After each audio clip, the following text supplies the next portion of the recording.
दिल्ली में ज्योतिरादित्य सिंधिया और अशोक अर्गल की मुलाकात हुई। इस मुलाकात की पटकथा मध्य प्रदेश कांग्रेस के कार्यकारी अध्यक्ष रामनिवास रावत ने रची थी, क्योंकि 5 बार के सांसद और वर्तमान मुरैना नगर निगम से मेयर अशोक अर्गल इस बार संसदीय का टिकट मांग रहे हैं। बीजेपी आलाकमान ने नरेंद्र सिंह तोमर की सीट बदलकर मुरैना कर दी, जिससे अशोक अर्गल का पत्ता कट गया।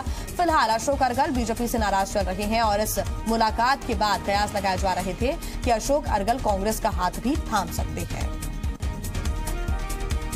जीएमपीसीजी से बातचीत में अशोक अर्गल ने स्वीकार किया कि वो आलाकमान से नाराज हैं। पार्टी में अलग अलग नेताओं के लिए अलग अलग नियम हैं। किसी भी बड़े नेता ने मेरी गुहार नहीं सुनी।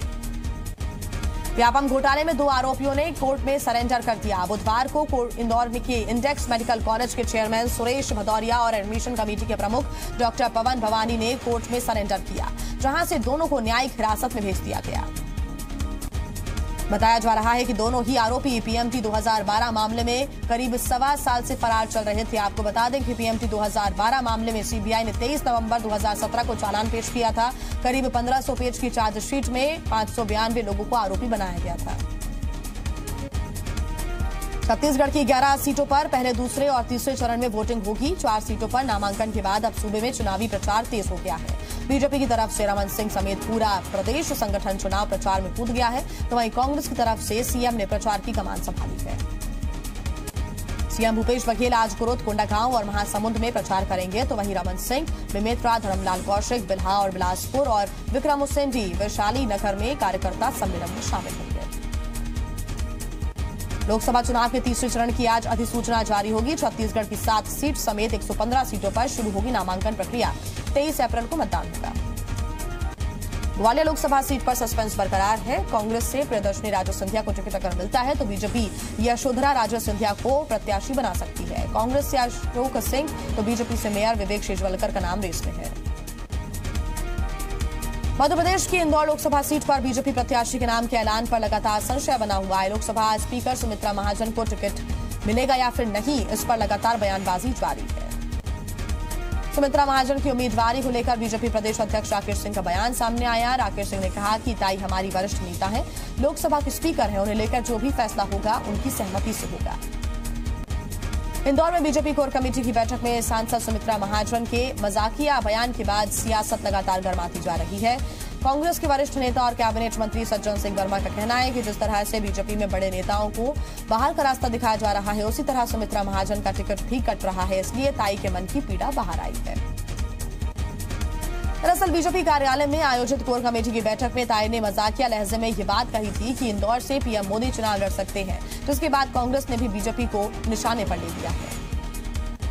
छिंदवाड़ा में आज कांग्रेस के कार्यकर्ता सम्मेलन का आयोजन किया गया। कार्यकर्ता सम्मेलन में सीएम कमलनाथ ने भी शिरकत की और इस मौके पर सीएम ने कार्यकर्ताओं को संबोधित किया।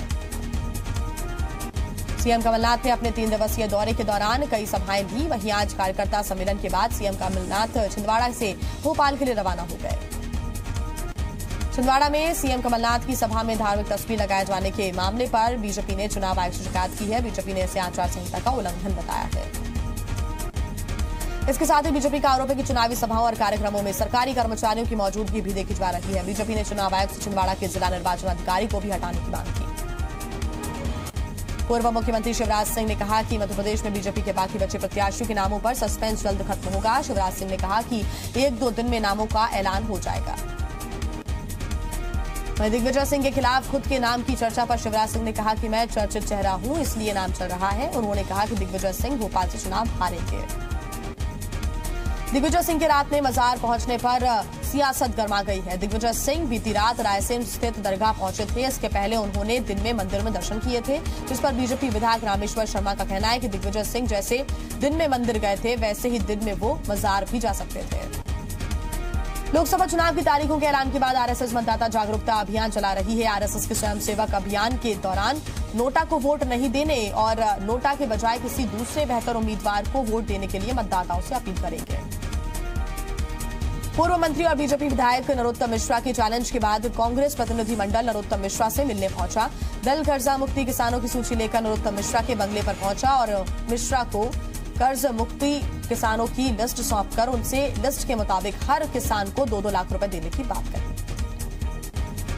वहीं इस लिस्ट को नरोत्तम मिश्रा ने फर्जी बताया है। नरोत्तम मिश्रा ने कहा है कि मैं आज भी अपने बयान पर कायम हूं। बता दें कि नरोत्तम मिश्रा ने किसानों की कर्ज माफी योजना को छलावा बताते हुए जिन किसानों के खाते में 2 लाख रुपए आ गए हैं उन्हें अपनी तरफ से 2 लाख रुपए देने की बात कही थी।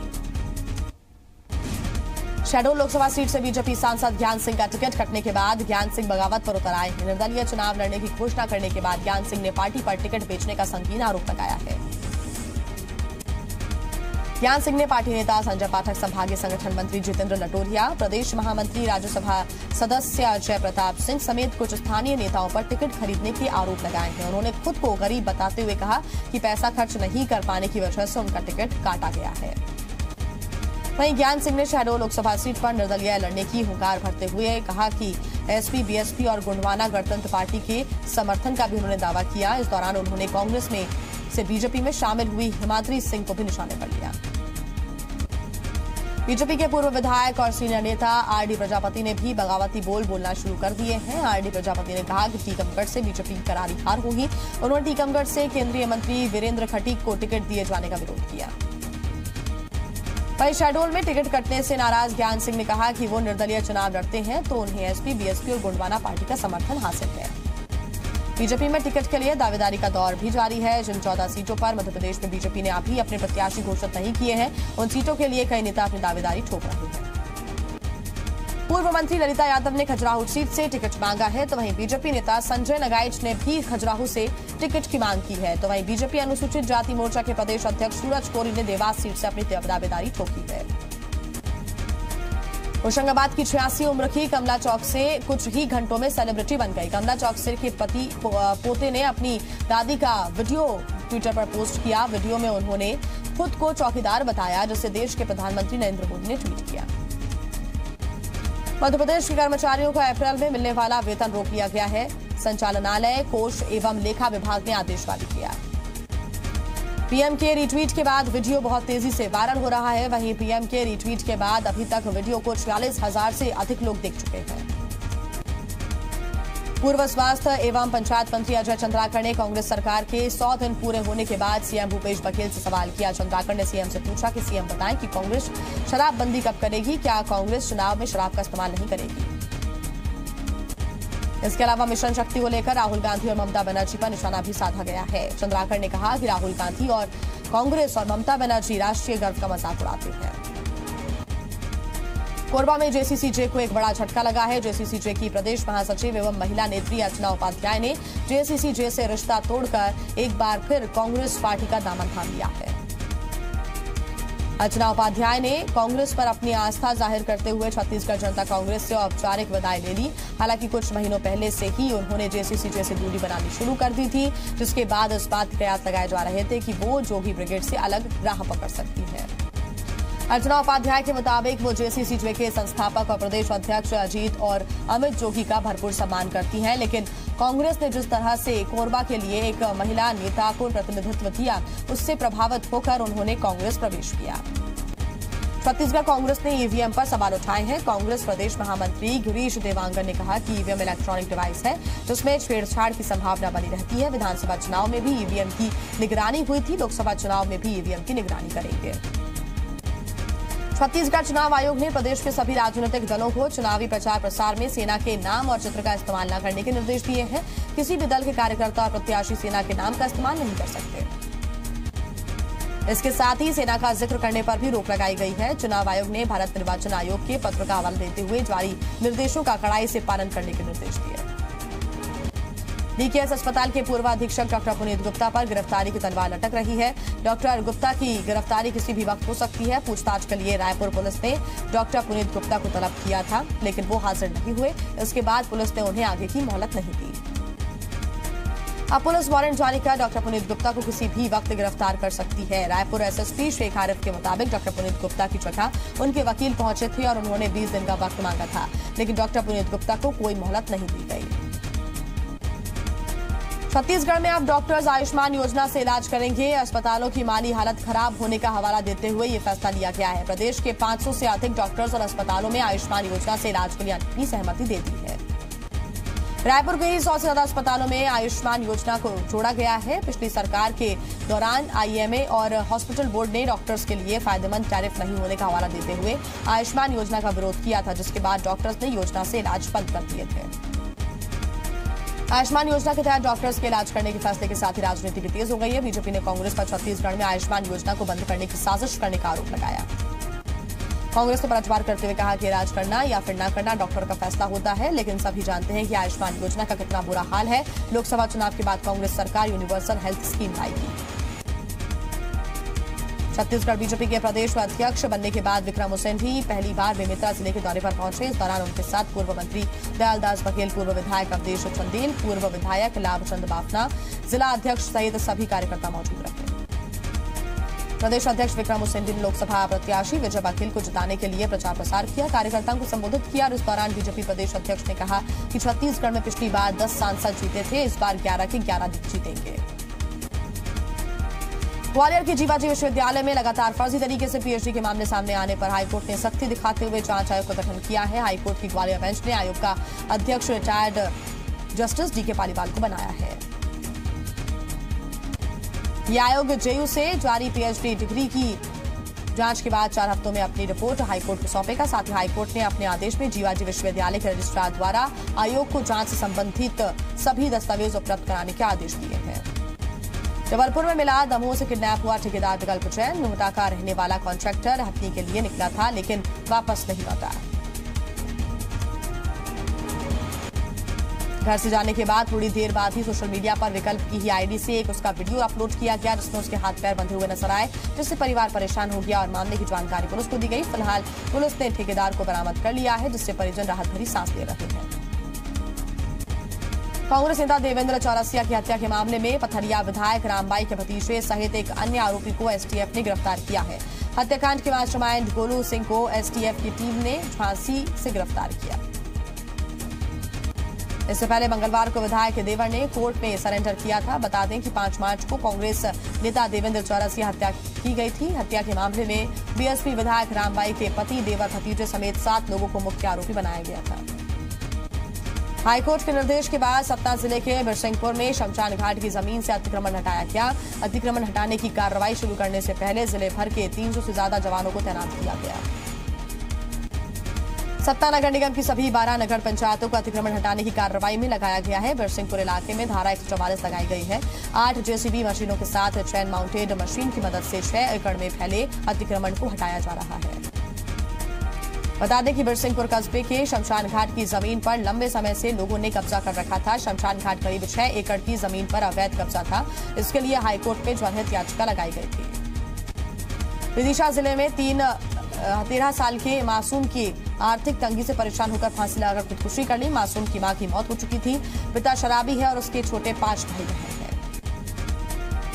घर की जिम्मेदारी मासूम के कंधों पर थी। वहीं मासूम के पिता के मुताबिक घर का बिजली का बिल 50,000 रुपए आया था, जिसे भर पाना नामुमकिन था, जिससे परेशान होकर उसने फांसी लगा ली। सागर के आपचंद ग्राम में जनवरी में हुई बुजुर्ग महिला की संदिग्ध मौत के मामले में उसकी पोस्टमार्टम रिपोर्ट आ गई है, जिसमें बुजुर्ग की दुष्कर्म के बाद हत्या होना का खुलासा हुआ है। बीते 11 जनवरी को 80 साल की बुजुर्ग महिला का शव उसके घर से बरामद हुआ था। हालांकि बुजुर्ग के रेप और हत्या के आरोपी अभी भी पुलिस की पकड़ से दूर हैं, जिन्हें गिरफ्तार करने के लिए पुलिस ने उनकी तलाश शुरू कर दी है। शिवपुरी जिले के देहात थाना इलाके में वन विभाग के चौकीदार की धारदार हथियार से हत्या कर दी गई। चौकीदार का शव नेशनल पार्क के गेट नंबर 3 पर खून से लथपथ मिला है। पुलिस ने अज्ञात व्यक्ति पर हत्या का मामला दर्ज कर लिया है।